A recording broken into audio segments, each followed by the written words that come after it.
नमस्कार, business express में आपका स्वागत है। मैं हूं आपके साथ अंकिता और आइए अब खबरें देखते हैं विस्तार से।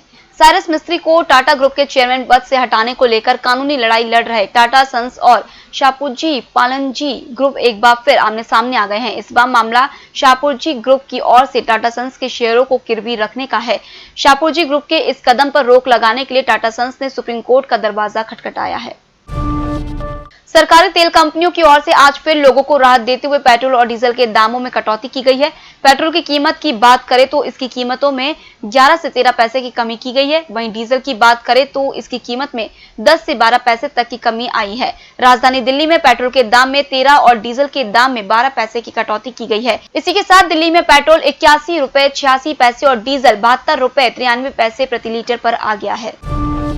कोरोना वायरस महामारी की वजह से स्टॉक मार्केट्स में जो गिरावट आई थी उससे बाजार पूरी तरह उभरते नजर आ रहे हैं। दुनिया भर के ज्यादातर स्टॉक मार्केट फरवरी यानी कोरोना वायरस से पहले के दौर में आ चुके हैं, वहीं कुछ तेजी से आ रहे हैं।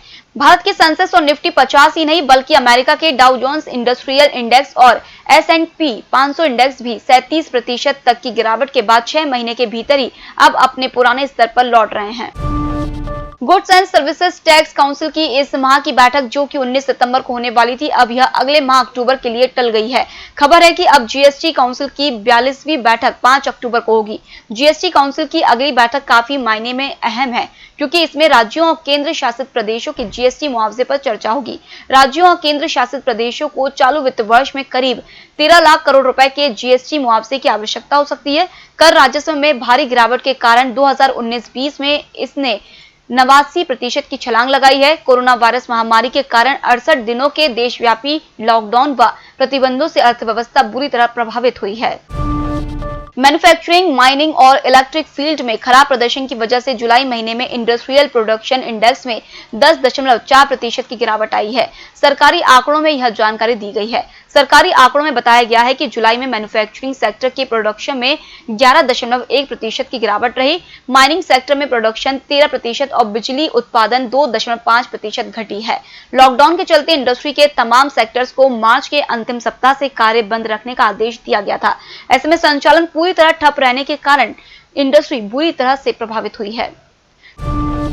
संकट में फंसी भारतीय अर्थव्यवस्था के लिए कोरोना महामारी ने मुश्किलें और बढ़ा दी हैं। जीडीपी ने निराशाजनक आंकड़े सामने आने के बाद तमाम अंतर्राष्ट्रीय एजेंसियों ने अपने अनुमानों में संशोधन करना शुरू कर दिया है।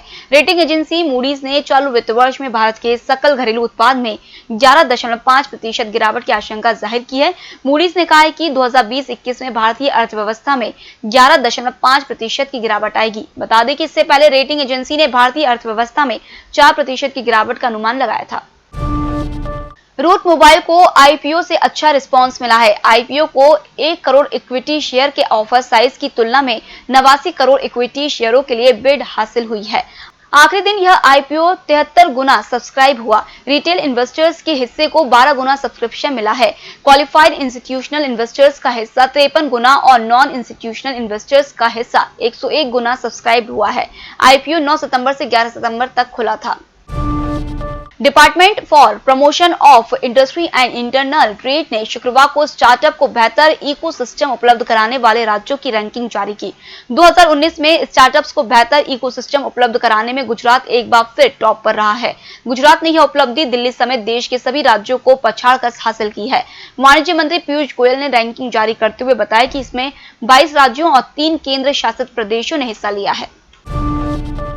वायदा बाजार में सोने की मांग में कमी के चलते सटोरियों ने अपनी पकड़ कमजोर कर ली है, जिसके चलते सोने का भाव 322 रुपए गिरकर 51,452 रुपए प्रति 10 ग्राम पर पहुंच गया। दूसरी तरफ वायदा कारोबार में चांदी कमजोर मांग के चलते 906 रुपए गिरकर 68,085 रुपए प्रति किलोग्राम पर पहुंच गई। मल्टी कमोडिटी एक्सचेंज में अक्टूबर में डिलीवर होने वाले सोने की कीमत 322 रुपए या 0.62% की गिरावट के साथ 51,452 रुपए प्रति 10 ग्राम हो गई, जिसमें 12,181 लॉट के लिए कारोबार हुआ। Online food delivery company Zomato साल 2021 तक आईपीओ लॉन्च कर सकती है। कंपनी के फाउंडर्स ने कर्मचारियों को ईमेल के जरिए यह जानकारी दी है। कंपनी में निवेश के लिए टाइगर ग्लोबल, टिमसेक, बैली गिफॉर्ड और ऑन्ट फाइनेंशियल जैसे बड़े निवेशकों ने मौजूदा फंडिंग में हिस्सा लिया है। सीईओ दीपेंद्र गोयल का अनुमान है कि कंपनी के पास जल्दी बैंक में जमा राशि बढ़कर 4,000 करोड़ से अधिक हो जाएगी। फिलहाल इस बुलेटिन में इतना ही। आप बने रहिए EMS टीवी के साथ। नमस्कार। है।